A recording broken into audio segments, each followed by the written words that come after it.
Well, hello again, everybody. Please continue to enjoy your lunch, but in the interest of time, I think we'll get started on the program. Just a couple of announcements I'd like to make. First of all, I'd like to recognize our sponsors today, Warren Street Architects and J.H. Spain Commercial Services. Really appreciate their support. We can't do programs like that without the generous sponsorship, and I know we have Scott Donovan from Warren Street Architects and Colin Spain and Megan Spain-Hoban from J.H. Spain Commercial Services. So please join me in thanking these generous sponsors.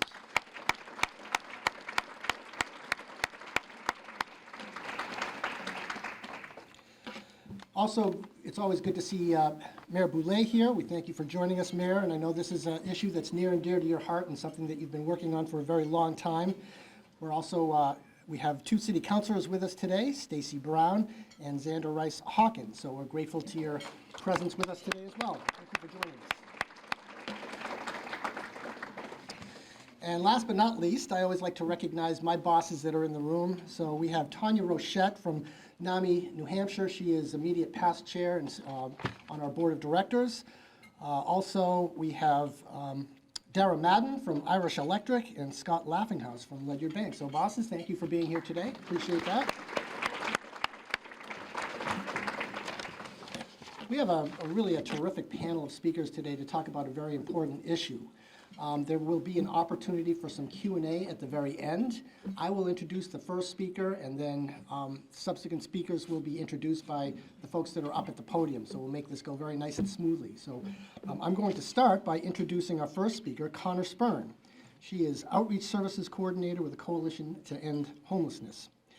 And Connor has been a long active supporter of CCEH as an emergency winter shelter volunteer and on the communications committee.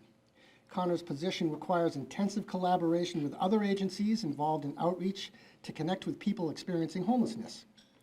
This position will advance CCEH's efforts to ensure that all persons experiencing long-term homelessness in Concord and in the Concord community are accurately included in the statewide coordinated entry system so they can be prioritized for the housing opportunity and supportive services that they need. So please join me in welcoming Connor Spern.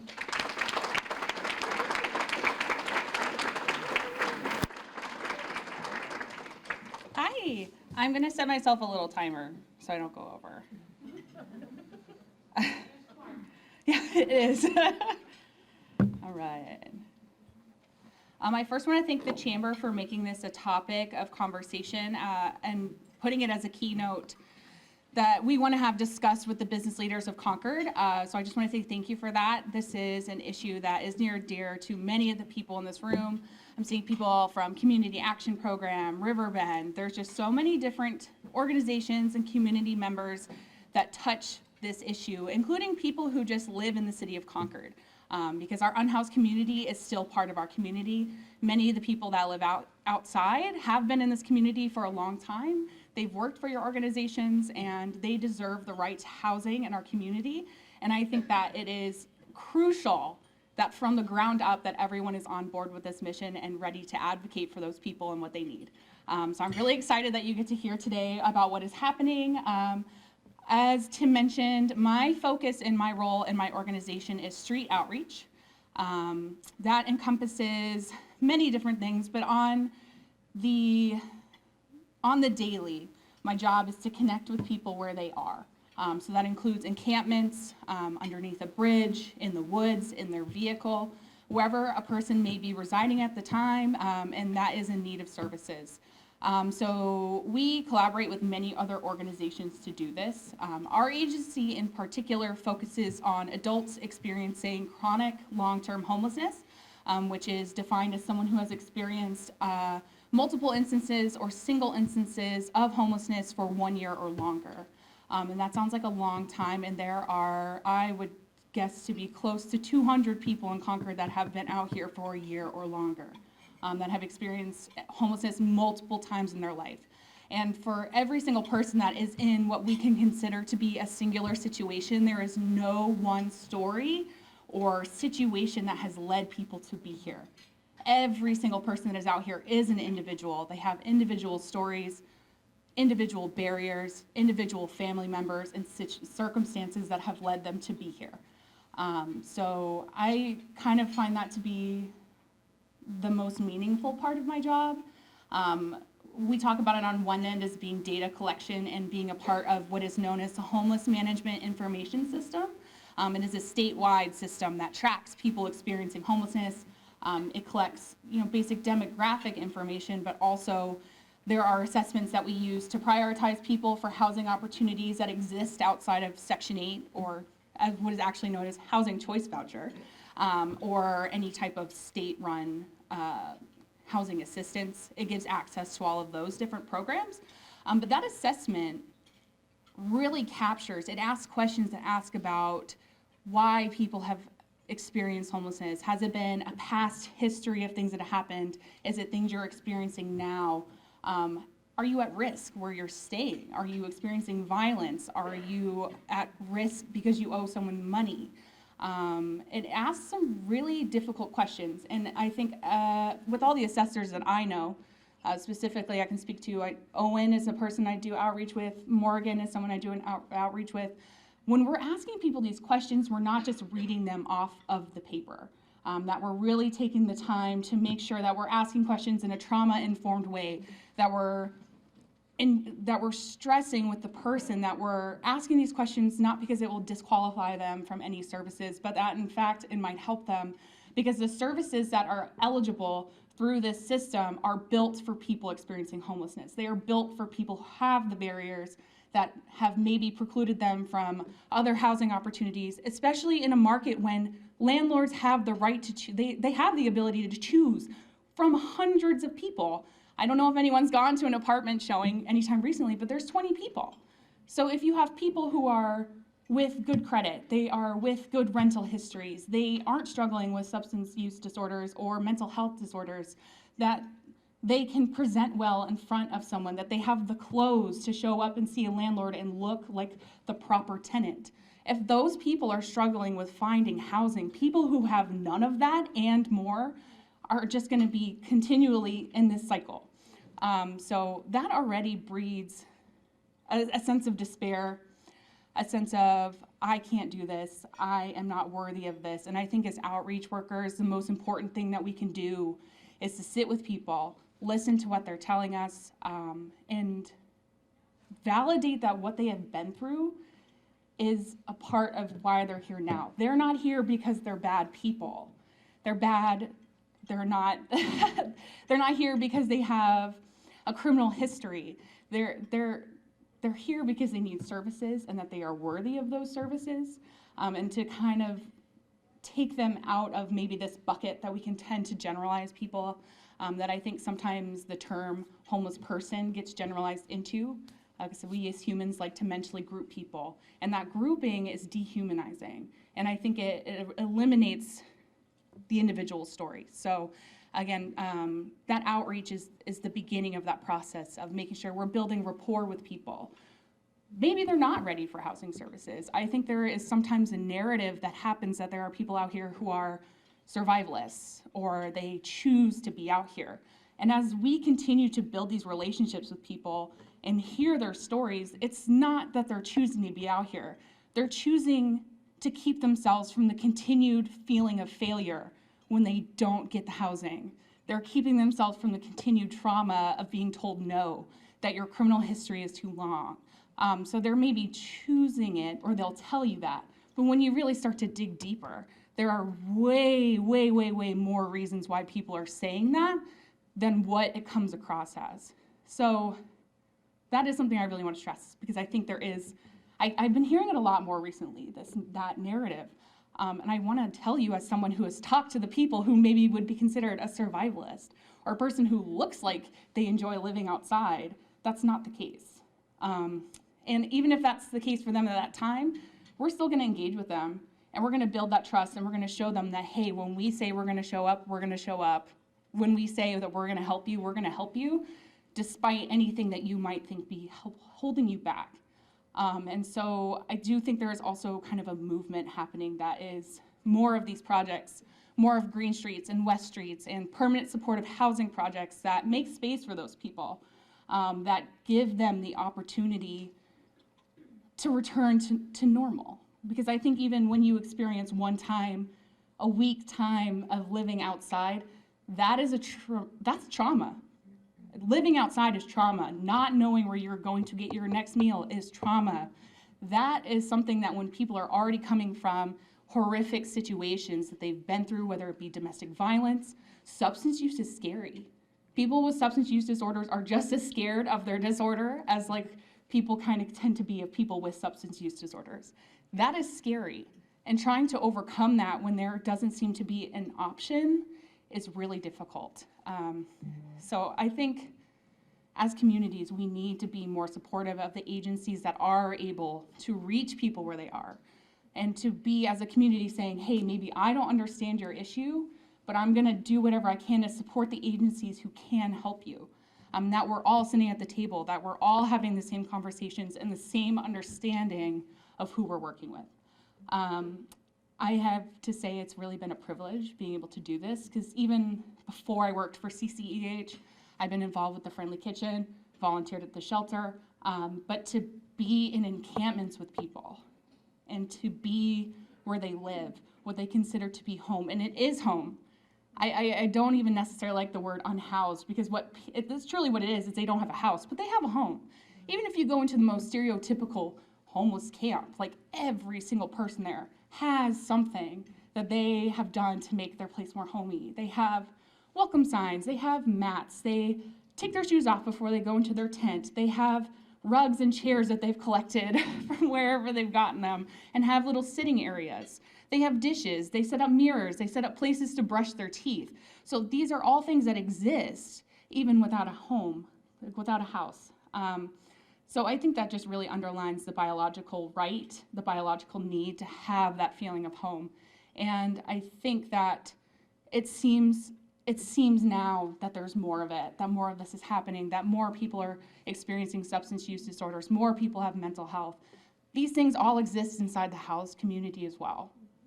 This is a long-term issue of a lack of the availability of preventative services that have now come to this crux where we've hit a pandemic, we've had a housing market that is unbelievable. As someone, again, who was just apartment searching with a 2-person household income, it's hard. And now it seems to be more prominent only because we're seeing more of it. And I'm glad that we're seeing more of it, because I think now it is becoming a topic that we can talk about at the Chamber Forum. It's a topic that we can talk about on WMUR, because it's big enough now that more people can see it. And that's not great for the people who are being constantly moved out of encampments, but it's good for the progress that we need. We need to be having these conversations. It's unfortunate that it's taken to the point where there's 250, 300 people experiencing homelessness in our county to get to that point. But that's where we are, and I think we should take full advantage. With that being said, that was, what time am I on now? Is that 10? Sorry. Oh, my timer didn't start, so I'm free to keep talking. Yeah, so I think that if that is something that you can take away from this, is that they are individual people with individual lives, and that they want home just as much as any one of us do.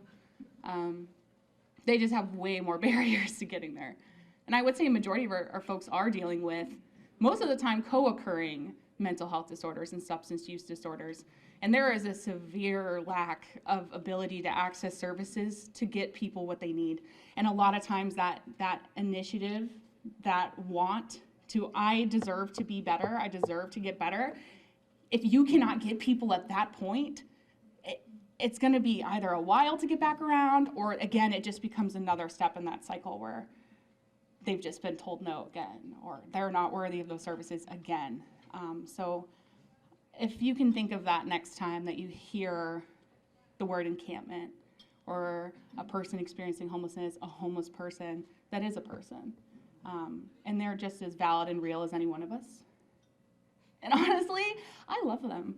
I'm getting emotional thinking about that. I love these guys. They are fascinating. They are talented. They are funny. And they have incredible histories and wisdom, just like any other person who's been through it. If you can imagine the type of wisdom that might come from being in one of the most horrible situations you could ever be in, and continually experiencing trauma in that situation and still coming out at the end of the day and bringing the resource center staff a container of cookies. Yeah, so maybe stop and talk to somebody sometimes. But I am going to go ahead and introduce Lauren.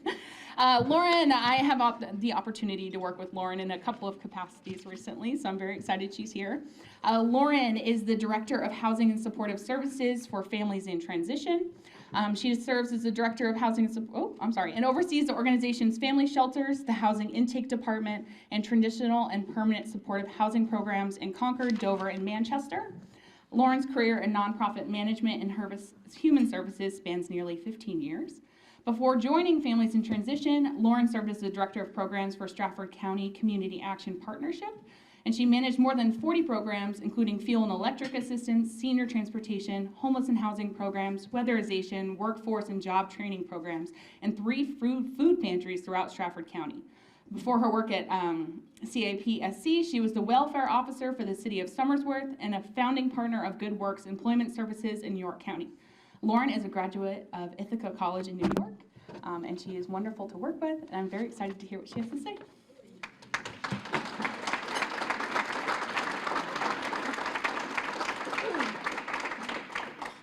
That's a hard act to follow. Thank you, Connor. You could have just kept going for the next half hour. I'm going to set my timer. Mine's gonna work, so make sure It starts.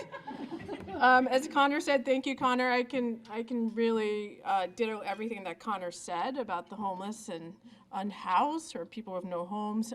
To me, working with housing, unhoused, or people who are homeless or unstably housed is really a passion of mine. I tend to kind of stay in it. But I'm going to speak a little bit on the fit side. I've been with FIT for about a year this week. It's probably the busiest, even though I ran a few programs at CAP, it's the busiest job I've had, the hardest job I've had. I oversee 2 family shelters, one in Manchester and one in Wharfboro. Each shelter is set up a little differently. You can imagine Wharfboro is lack of services. Manchester, we have a lot of services. We have 11 units in Manchester and 7 in Wharfboro. And I'm going to come from the family side. And what I always like to put in perspective is nobody ever grows up and says, I want to be homeless. Nobody ever grows up and says, I'm going to have kids and I'm going to be on the streets with my kids. Like, that is not a goal of any one of our families that come into FIT or the families that I've worked with in the past 15 years. As Connor was talking about, the rents are extremely high. They're competitive. They're looking for credit checks, criminal background checks, if you have eviction on your record. So currently, at our family shelter, for both of them, we have a wait list of about 60 plus families, and those are just the families that we're aware of in Manchester. Generally, they're from Manchester.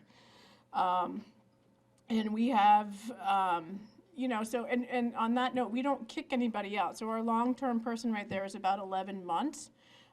We don't, it takes time to find housing, and what we do is provide case management and work on those barriers so when they graduate from the FIT shelter or go into FIT housing, because we have about 240 units between Concord, Manchester, and Dover of transitional housing and permanent supportive housing and congregate housing. And we also have the biggest adult shelter in New Hampshire as well that can hold on a nightly basis 138 people, which is not enough. And what we really need, and I'm going to be all over the place because this is like my passion, is we don't need any more shelters. We need affordable housing. And that's really where my point is today. It's like affordable housing. So when people are talking about or like advocating for zoning laws, like to change the zoning laws, to change your local zoning laws, to build other dwellings for other family members, or they can rent out to people that are looking for housing. So like I'm a component of the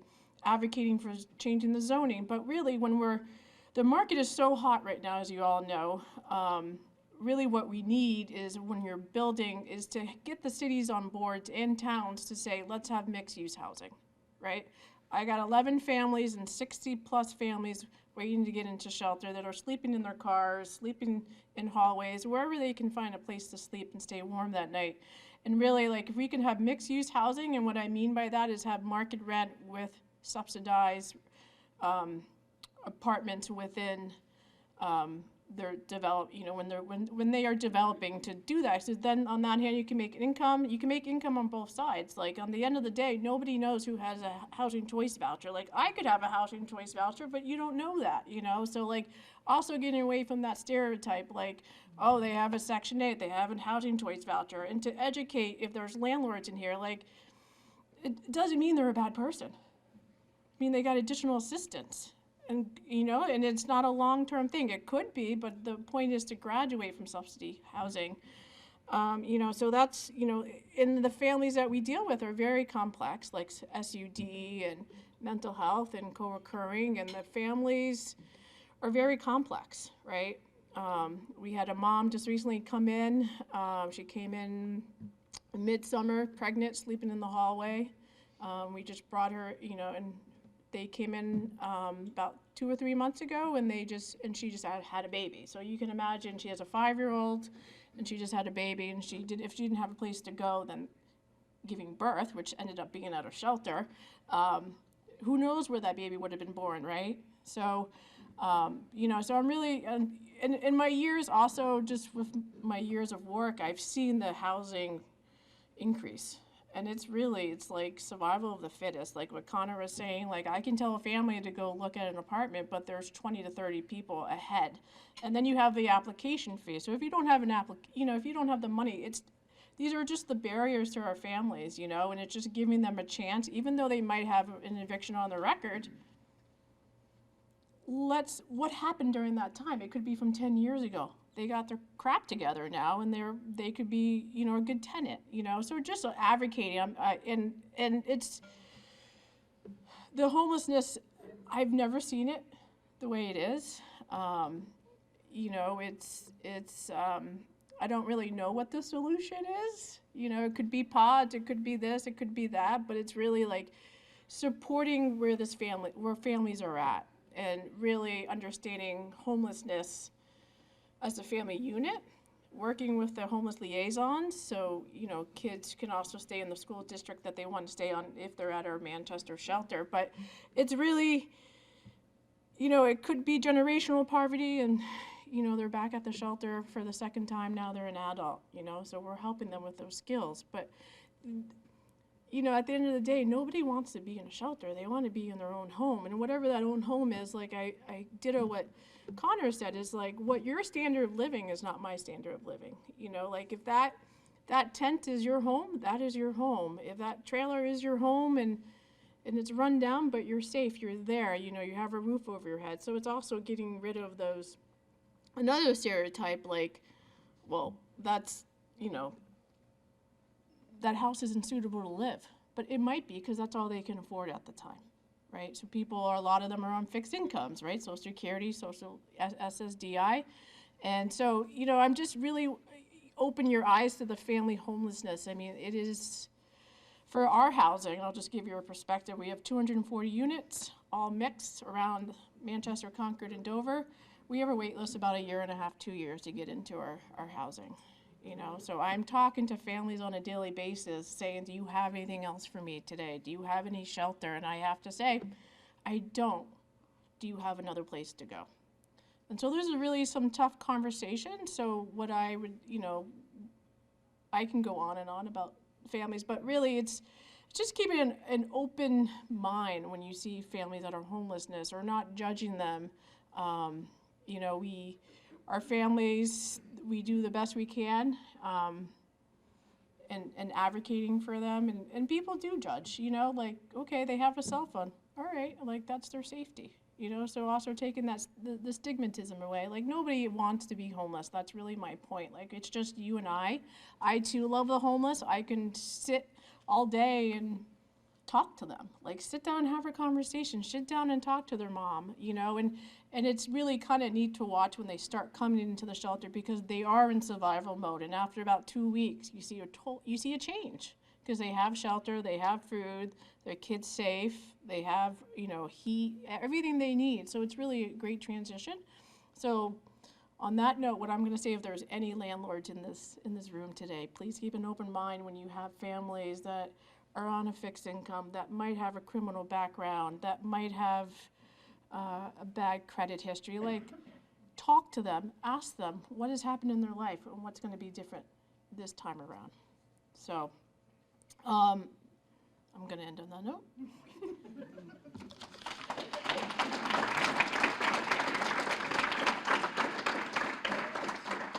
So I'm going to introduce Beth. Beth is not an old. Beth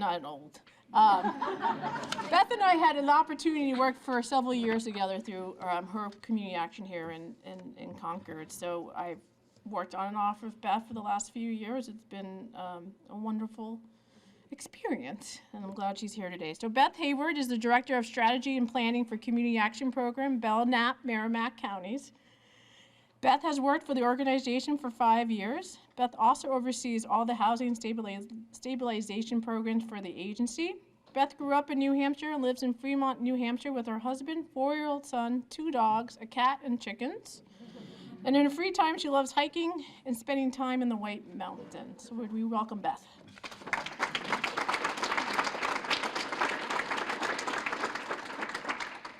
I'm also going to follow suit and set my timer.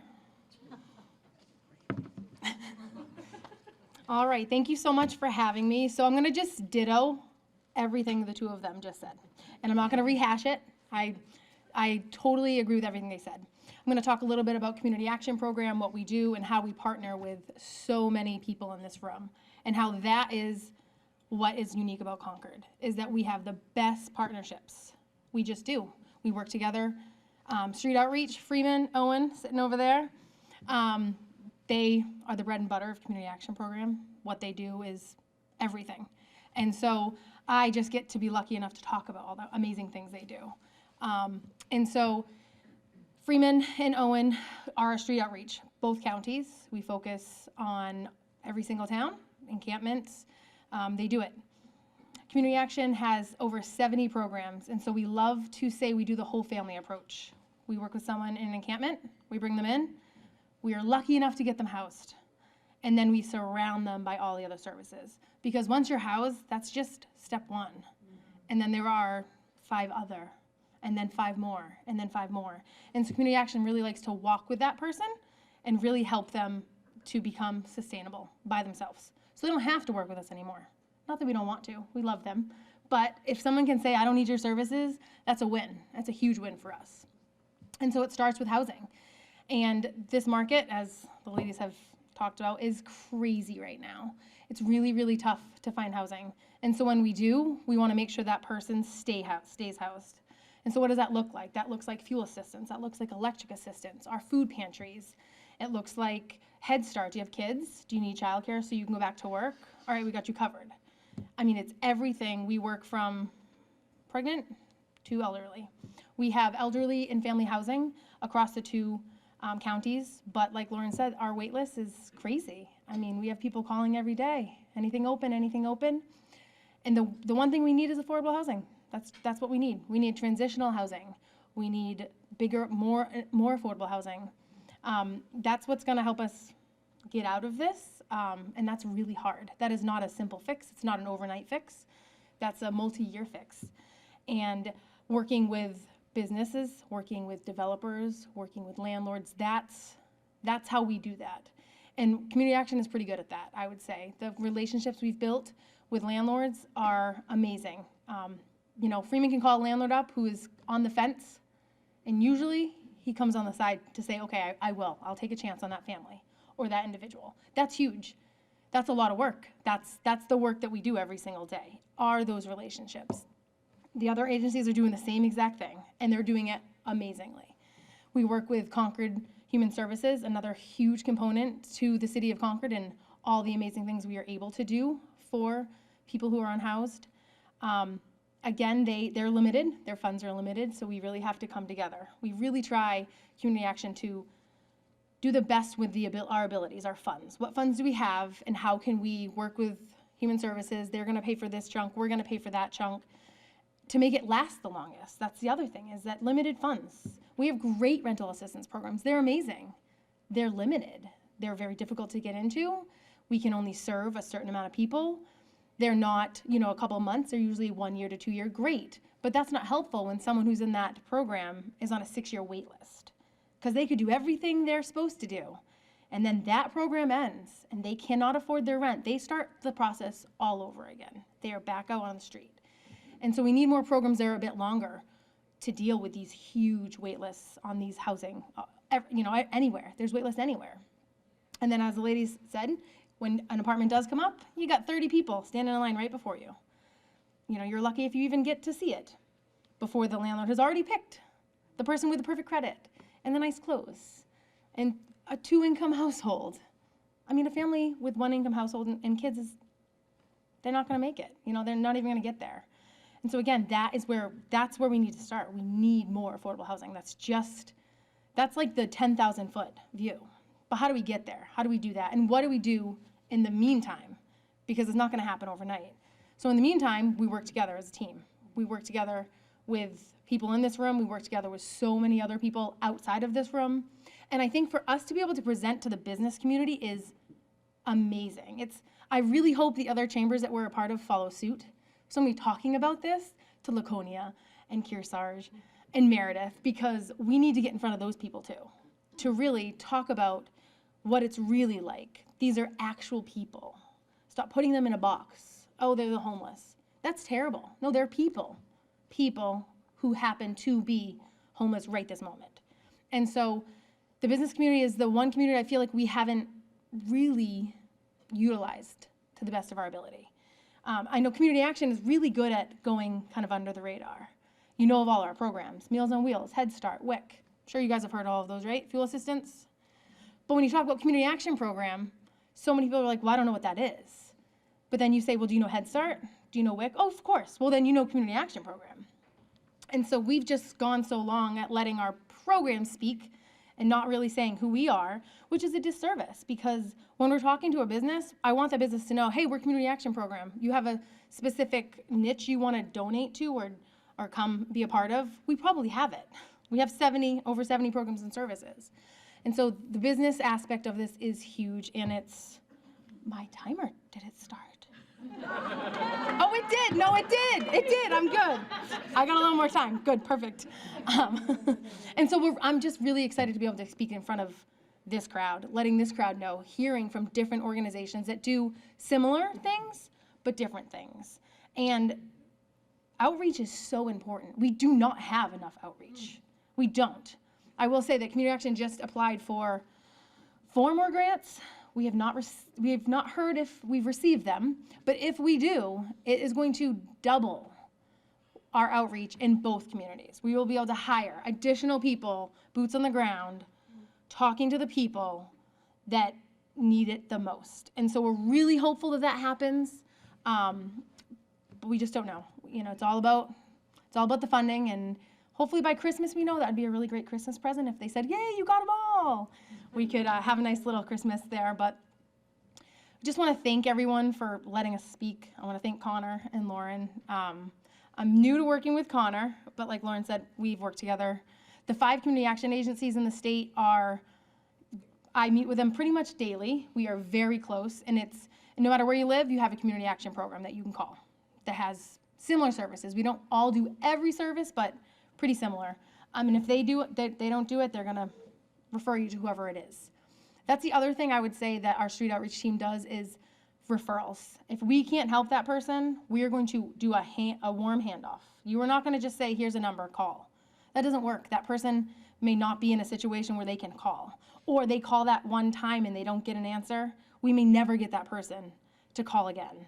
And so that relationship, trust, you have to build trust with people, like anything. You have to build trust in business relationships. You have to build trust in personal relationships. And it's the same thing with our outreach workers. You have to have trust that they really are here to help, and that it's not going to be another huge no. Connor talked a lot about the no's, and sometimes we do have to say no, but that no is followed by, but I'm still here, and we're still going to work together to figure this out and to try another avenue.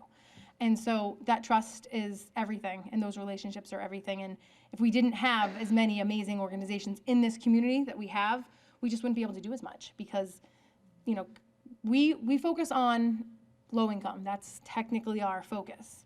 But that doesn't mean we aren't referring people to veteran. You know, we refer people everywhere. And hopefully we're working with the same people. Hopefully we're wrapping these people, all of us, coming together and helping them find housing that is very difficult to find. But until then, making sure that they are safe. Are they warm? Do they have food? You know, whatever that may be. We actually just started a mobile food assistance program. So we have a van that actually goes to different encampments and delivers food. That was something that the pandemic sort of threw in our face. And we realized, oh man, like our pantries were open a little bit less during the pandemic. We didn't have as much staff. And we realized that even when they're open, a ton of people can't even get there. It doesn't matter that we have a pantry in Concord and Laconia and Warner if someone can't get there. And so now we have someone that's gonna meet you where you are with food as well, which I think it's huge because, you know, we're great. We give tents and sleeping bags and whatever else needed, but food has always been, I think, a struggle for us. And now we literally have a van. Sole purpose is to drive food to people where they need it and when they need it. So we're really proud of that. So on that, I'm going to stop and I'm going to introduce our next speaker.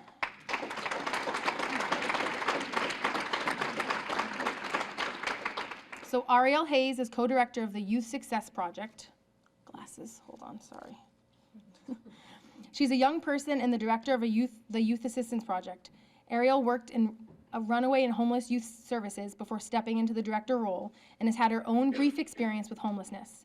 She grew up in Arizona and has degrees in gender and women's study and public health from the University of Arizona.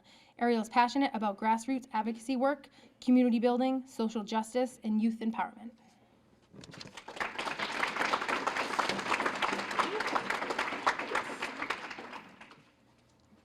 Thank you so much, Beth and Lauren and Connor.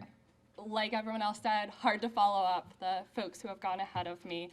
So I'm just talking briefly for a couple of minutes about what the Youth Success Project is, and then I'm going to pass it off to my incredible co-director, Khadijah Harris, who's going to talk a little bit about her personal experiences.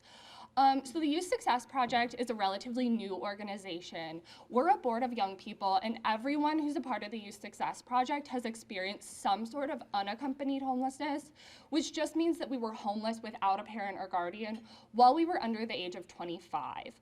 So we were founded in early 2020, but a lot of our growth has happened over the last year. And the whole idea of having a group like this come together is because there's power in numbers, and the value of youth voice and of lived experience is very real. People who are experiencing homelessness deserve to have a say in decision making that impacts their lives, and they make our systems better and stronger when they're involved in that work, because we can say what's gonna work, what's not gonna work, and have that perspective of someone who's actually going through it. We also pay our young people. Their time is valuable, and they deserve to be compensated for the work that they do and being in these meetings with adult stakeholders. And really sharing power with adults. Another purpose of our organization is to make sure that young people aren't just there to check a box that in conversations with service providers, but that they have an understanding of what the systems are, that they have relationships with the providers who they're sharing space with, and that they share real power with adults at the table. So that's some of the work that we have done. I want to make sure I don't take up too much of Khadijah's time, so I'm going to pass it off to her now.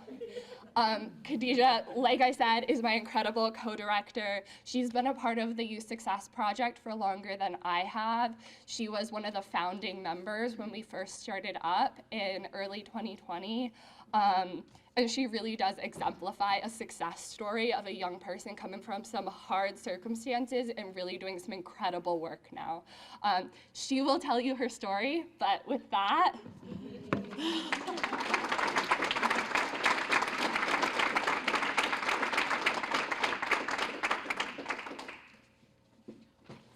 Thank you for that, Ariel. So I always get a little bit nervous when I tell my story because it's hard being vulnerable in front of so many people that I don't know. So just bear with me. And I have my notes, so if I'm looking down, that's why. I'm going to try and do this in 10 minutes. So my story is not an uncommon one. This is something that happens with youth and young adults throughout the state of New Hampshire all the time. For me, I experienced homelessness as a kid with my family. More than once. So all throughout my teenage years, we were very housing unstable. I didn't really have a place that I could really call my own. There was a lot of food insecurity there. There was trouble paying the bills. There was a lot of physical, verbal, emotional abuse going on in the home. And a lot of this stemmed from my parents' substance use. So my father was an alcoholic. My mother was a heroin IV user. And a lot of that affected our ability to keep a house and not stay off the streets. So I moved out at the age of 17 when both of my parents were arrested. That was my first encounter with DCYF. Nothing really came of that because they said they had to build a history, and my parents did a really good job at like keeping everything that was going on in the house like on the low. Like they didn't have no involvement with everybody. Like whatever happened in the house stayed in the house. And that's how I grew up. So I didn't really have a voice to say like something's going on. Like, can you help me? Like that was nothing that we ever talked about. So the reason that I decided to move out was because at that point that our house was a revolving door of drugs, and there was a lot of drug activity. There was a lot of substance users coming in and out. It didn't really feel like a home, and at that point I felt unsafe. My sister, who is disabled, needed stability, and she wasn't getting that at that point, and I was too young to kind of be her caretaker. So we decided to have my sister move in with my grandmother, but she was the only one that could go, so I had to be on the streets. And at that point, I talked to my stepsister. I stayed with her for a little while as much as I could. And then I couch surfed. I stayed with friends that would allow me to stay for X amount of days or a couple of months or whatever the case may be, but it was never stable. I was bouncing around. I stayed in my car a lot, and rooming houses in Manchester. Definitely not the best place to live when you're 17 years old, but if you have nothing else to do, then that's what you will do.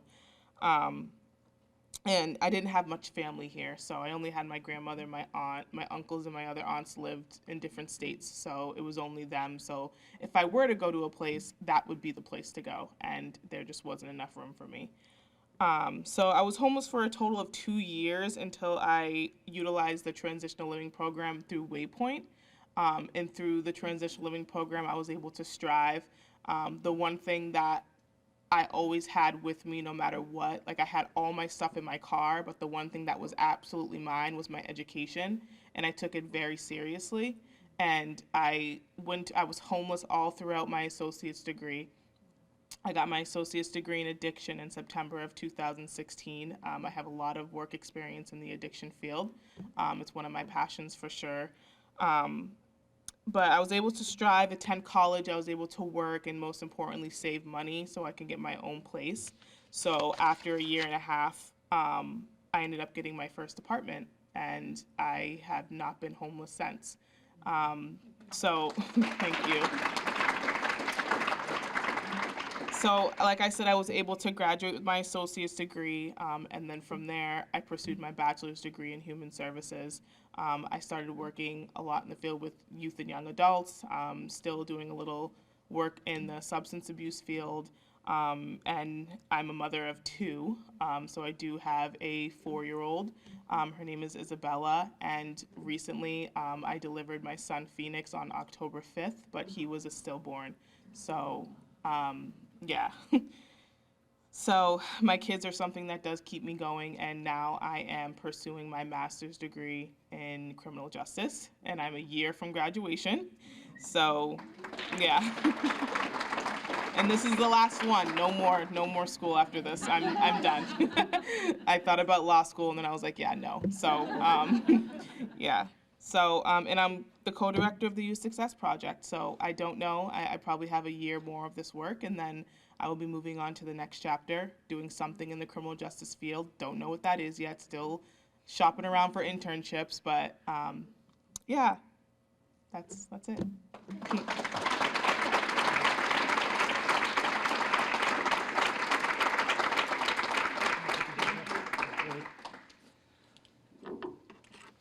We do have some time for some Q&A. I don't know if you just want to do it from the table, that's fine, or join us up here at this table. But yeah, wherever you're comfortable, please. And while they're getting settled, I just wanted to make a comment that I'm really impressed by the level of passion and commitment, and also the interaction that takes place between the different organizations, and how that's just a very encouraging thing. So I can start with a question from the audience, or I can throw out my own question, whichever you folks prefer. Does anybody have something they'd like to start off with? Yes, ma'am. Question. You mentioned there were 200 homeless people that were long-term over a year. What is the number of total homeless in Concord? I mean, it's shocking. So this is not on. So part of my job, a significant part of my job actually, is building what we're calling a by name list. So we are actively working to find that out. I don't know, Ellen, do you feel comfortable giving the number? I don't think we know the number. Yeah. And I think that a lot of people, I'm the director of where Concord. I think when people fall into short-term homelessness, they maybe don't even hit anybody's radar. So, and they get themselves self-resolve their issue, and they never hit one of these agencies, so they don't ever get counted. So that would be a hard number to pin down. Yeah, we are working actively, like I said, to find that number, and again, to figure out how long have people been out here. Is this their first time? And again, what kind of barriers they might have. So it is a shocking number, but it's also not that shocking, because that's kind of, again, the symptom of a long-term lack of the services that are needed. And now we're really just feeling the brunt of all of that. So keep an eye on all these organizations up here, because I think we're all working on the same thing, trying to find that number, because then we can truly advocate for the number that we need. So. Other questions? I have just a little bit more data on youth homelessness specifically. This isn't isolated to Concord in any sense, but national level data suggests that 1 in 30 young people between the ages of 12 and 17 experience homelessness, and 1 in 10 between the ages of 18 and 25 experience homelessness. And we just completed a youth count survey across the state, and we got just barely under 1,500 responses. So it's significant, and that's just the youth and young adults who responded to the survey. Yes, ma'am. I know Connor had talked a little bit about taking accountability, and as business owners or people who work in Concord, is there something specific that you think that everyone should take away today that they could do in their next quarter, or for instance, like something that they can provide in their mission that could give back to the homelessness or those that are in need in Concord? Do you want to speak? I think it's on. Go for it. Oh. I think the answer for anyone at this table is going to be money. I don't want to feel like a sales pitch, but we need undesignated dollars. Because what? Unrestricted. I know people love to fund projects. We're all about projects, but that ability to use it when we say, we have 30 people this month who needed gas cards, or to say, this person needs this much to secure their apartment, whether it's a community action program. So I don't want to say, just give us your money. We're all about people who want to support projects. But if you really want to give us the flexibility to use it where it's going to be needed, unrestricted dollars are always, always, always kosher. If you don't want to do money, always think about socks. Socks are huge. Batteries, gift cards to McDonald's, $5 gift cards for McDonald's. Hats, gloves, especially since winter is so long. So if you don't want to give, if you don't have the opportunity to give money to one of our agencies, that's not what we're trying to do. But really, socks, just think about putting a dry pair of socks on. It's huge. It's a game changer. Like any wool socks, Tom's shoes, buy a pair, give a pair, and Bombas. But anyways, any little thing to keep them warm. Yeah. We have a question over here and then over here. It's kind of a two-part question. When collaborating with community resources, what would you say is the biggest barrier with the work that we're doing together? And then the second part of that question is, if funding is made available, can you foresee any programs that would be useful in filling those demands and those needs that we don't already have? It's not. You gotta push the button. Okay, now it's on. I would say one of our biggest, is time. I mean, we are just all going in 5 million directions, that we may be working with the same person and sometimes repeating the same services, and we don't even know that that is happening. And I'm sorry, what was the second part of your question? If funding was made available, like let's say everyone here before they leave this room adds to that funding that is needed, what could you think of any new programs that we could apply to these demands or these needs that we have, and kind of collaborate with partnering organizations to help make that happen? Sure. So at Community Action, we used to have a program called the New Start program, which was for people who were on a wait list, and they could work on different goals, applying for SSDI, applying for jobs. It was an actual classroom once a week, and it was so successful. We partnered with NIFA, so New Hampshire Housing Finance Authority, and it would help them get them higher on the list for a voucher. And it was a really, really good program because it was hands-on skills for people that maybe would never, ever have a chance to go anywhere and have those skills. So it doesn't have to be that, but something like that we would love to have again at Community Action Program. But the funding that we had for that, the state changed what it wanted the funding for, so it no longer fit to that. And again, restricted funds are what we receive, and so we have not had enough restricted funds to do anything like that. So I think that's something that we would love to do at Community Action Program. I'm not sure if anyone.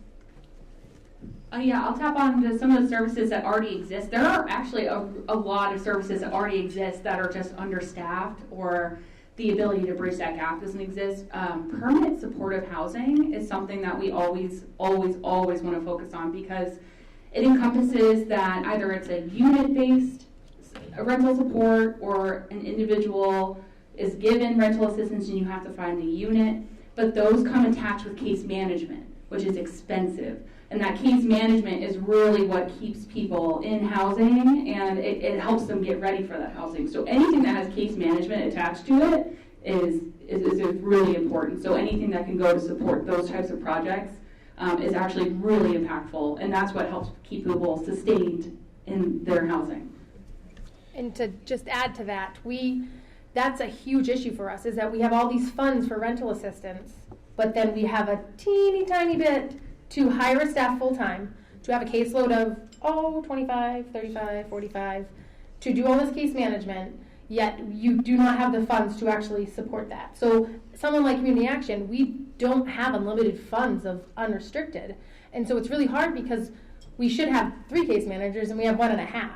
And so I totally agree. Funds that are, no one wants to pay for staff. People really don't like how that sounds, how that feels, but it's the bread and butter of what we do. Good people paying the people that are working for us a living wage so they themselves can have a place to live. Costs money.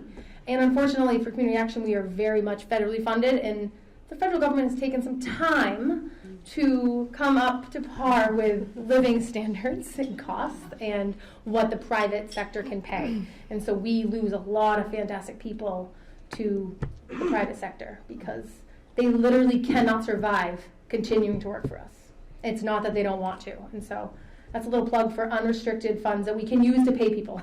I think that's a really good point. I mean, you all talked about the need for housing, and that's the immediate need, but unless you have the services that you can wrap around, we're just going to keep building more and more housing, and the problem's never going to go away or be impacted.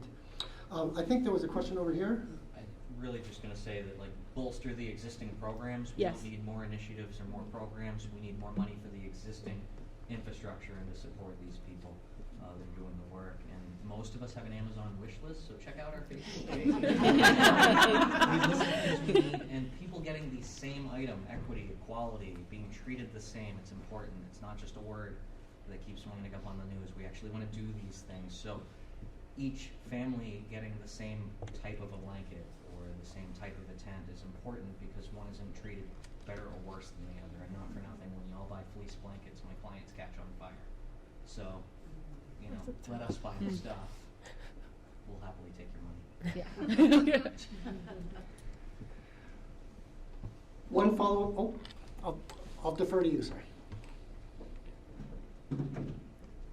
Ms. Harris, Yes. thank you for sharing your story and what you went through. I want to reinforce that again because I don't think a lot of people have lived through the situations that you have. And frankly, sitting here in the audience, I've experienced so much in my personal life that has led me to the job I'm doing now. And listening to you talk about what you went through at home and what happened with your parents, what happened with your siblings, what happened with you. I can recognize the privilege that I've had for having at least one parent that supported me when my other parent was not there. And living in an unstable and financially unstable household, many people do not live through that or don't experience that to the same extreme degree, and what that does to their emotional and mental health to allow them to get to the point that they can now to help others. And to hear you speak your story confidently in front of all these people, thank you.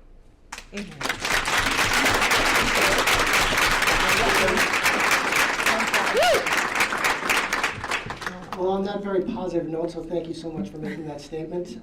Thank you all for coming. Thank you to this wonderful panel. Really appreciate you doing this. And give a special thanks to our sponsors, Warren Street Architects and J.H. Spain Commercial Services. Thank you all for being here, and we will see you in the near future, I hope, maybe downtown Concord on December 2nd.